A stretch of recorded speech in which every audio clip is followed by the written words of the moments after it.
जय श्री राम। साथियों, मैंने कहा कि परमात्मा के मार्ग में जब प्रेम की बात आती है, परमात्मा से प्रेम की बात आती है, परमात्मा के नाम से प्रेम की बात आती है, तो उसमें गुरु का होना अति आवश्यक है, क्योंकि नाम में प्रेम गुरु के द्वारा ही कराया जाता है।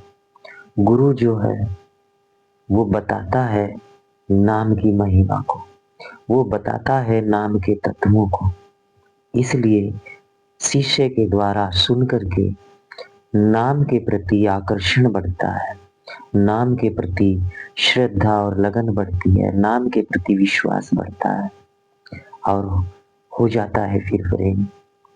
यह गुरु कौन होता है? गुरु जो दो शब्दों से मिलकर के बना हुआ अक्षर है, वास्तव में वह कोई अक्षर मात्र नहीं है और गुरु कोई व्यक्ति मात्र नहीं है। गुरु की महिमा तो बहुत बड़ी है।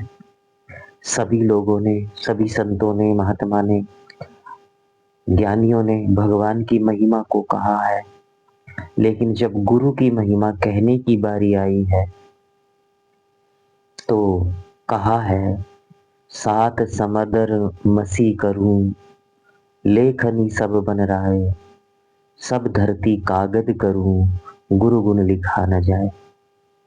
भगवान के बारे में इतने शास्त्र लिखे गए हैं, भगवान के बारे में ग्रंथों की इतनी रचना हुई है, प्रत्येक संत, प्रत्येक साधु, योगी सब भगवान के बारे में बोल रहे हैं, लेकिन गुरु के बारे में तो इतनी बात कही है कि कहना जो है, उसे बताना जो है, वो हमारी सामर्थ्य से, हमारे शब्दों से बाहर की चीज है। गुरु को गुरु गुण लिखा न जाए। भगवान के गुणों को शास्त्र में लिखा गया है, ग्रंथों में लिखा गया है। गुरु का जो गुण है वो लिखना असंभव बताया है। इसलिए पहली बात तो यही है कि भगवान से भी ज्यादा गुरु की महिमा है। कारण क्या है? भगवान से ज्यादा गुरु की महिमा इसलिए है क्योंकि बिना गुरु के भगवान के मार्ग को नहीं पाया जा सकता, भगवान को हम पा ही नहीं सकते हैं। यह गुरु जो शब्द है, दो तत्वों से मिलकर के बना हुआ शब्द है। साथियों, आज का विज्ञान, तात्विक विज्ञान जो है, ऐसे ही हमारा प्राचीन जो विज्ञान है, वैदिक विज्ञान जो है, वह भी तात्विक विज्ञान था। अंग्रेजी में हम पानी को वाटर बोलते हैं, लेकिन विज्ञान इसको वाटर नहीं बोलता है, पानी को विज्ञान H2O बोलता है। यह विज्ञान की भाषा है। विज्ञान की भाषा तत्वों की भाषा है।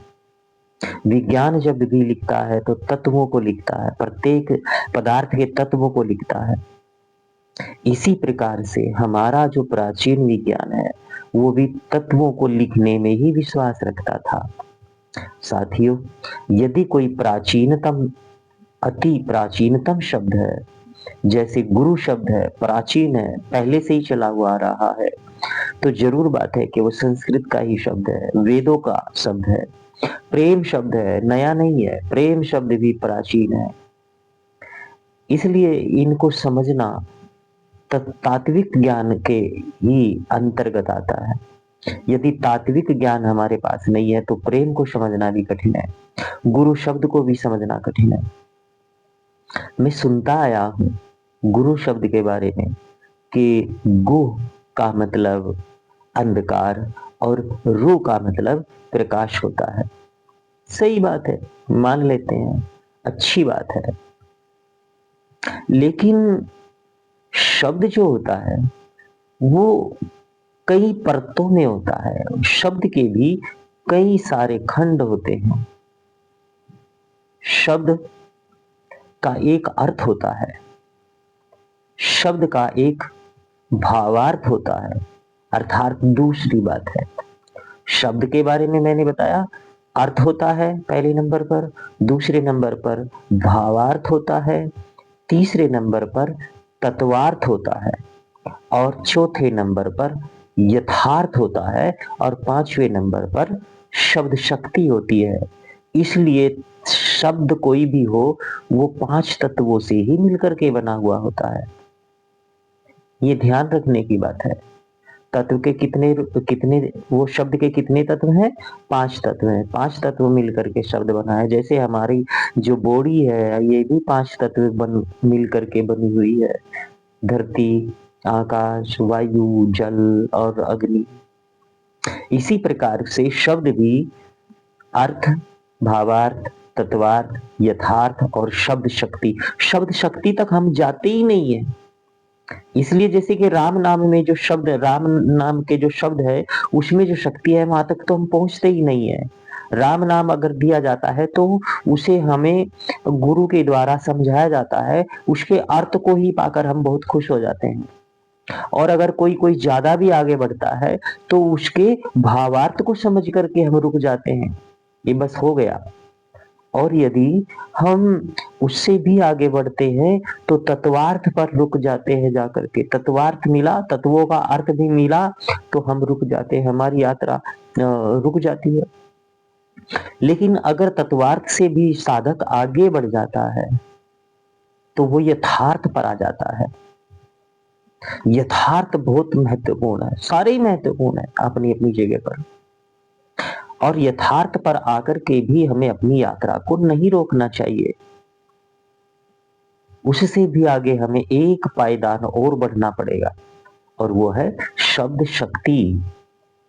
जो साधक शब्द की शक्ति तक पहुंच जाते हैं, 5वें तत्व तक पहुंच जाते हैं शब्द के, वो चाहे राम नाम का हो, ओम नाम का हो, शिव नाम का हो या परमात्मा का कोई भी नाम हो, इन 5 तत्वों पर हमें पहुंचना होता है। अर्थ पर, भावार्थ पर, तत्वार्थ पर, यथार्थ पर और शब्द शक्ति पर। हनुमान जी भी राम का नाम लेते हैं और वो कुछ भी कर देते हैं राम का नाम लेकर के। वो कोई अलग से मंत्र नहीं बोलते हैं। जय श्री राम कहा, राम का नाम लिया और कर दिया, राम का नाम लिया और कर दिया। मेरे द्वारा भी एक बार ऐसा हुआ था। मैं झंझट में था, मैं कैसे करूं। बस जब मुझे कोई मार्ग नहीं मिला, राम का नाम लिया और हो गया, हो गया।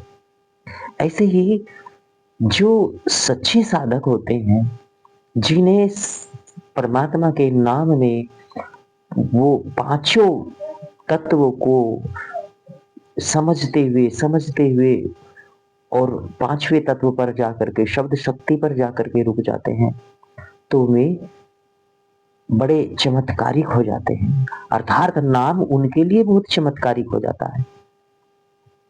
नाम का अगर चमत्कार देखना है तो शब्द शक्ति पर जाकर के हमें नाम में चमत्कार दिखाई देता है। सभी को नाम में अगर चमत्कार देखना है तो शब्द शक्ति तक जाना पड़ेगा। शब्द में शक्ति आती ही वहां पे जाके है, और यह कार्य जो है गुरु के ही द्वारा होता है। ये 5 तत्व जो है शब्द के, ये बताते हैं। गुरु नाम देता जो है, नाम तो सभी परमात्मा के हैं। राम नाम भी है, ओम नाम भी है, कोई भी नाम परमात्मा का ले लो, सबको पता है। कोई 100 हम नाम देते हैं, कोई कुछ देते हैं, कोई कुछ बताते हैं। बताना नाम का महत्वपूर्ण नहीं है। अपने शिष्य को, साधक को गुरु के द्वारा इन 5 तत्वों पर ले जाया जाता है।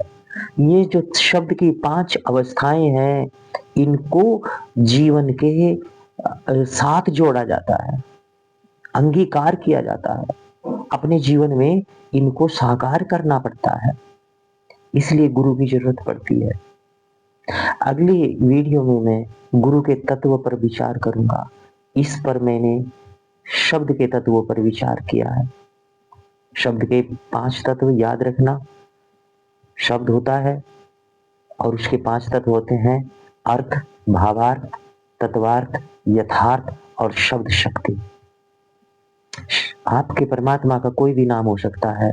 इन 5 तत्वों पर आप उसे खरा परखना होगा। आपको अपने परमात्मा का इन्हीं 5 स्तरों पर ले जा करके अपने जीवन को जोड़ना होगा। अपने रोम रोम को उसके साथ, तत्व के साथ जोड़ना होगा। अपने आचरण, अपने व्यवहार, अपनी भाषा, अपनी दृष्टिकोण को इन पांचों तत्वों पर लगाना होगा, न्योछावर करना होगा, समर्पण करना होगा। तब जाकर के किसी भी नाम के साथ में आप चमत्कारिक एक शक्ति प्राप्त कर सकते हो। आगे मैं गुरु के बारे में भी विचार करूंगा। गुरु तत्व क्या है, कर्ता क्या है। जय श्री राम।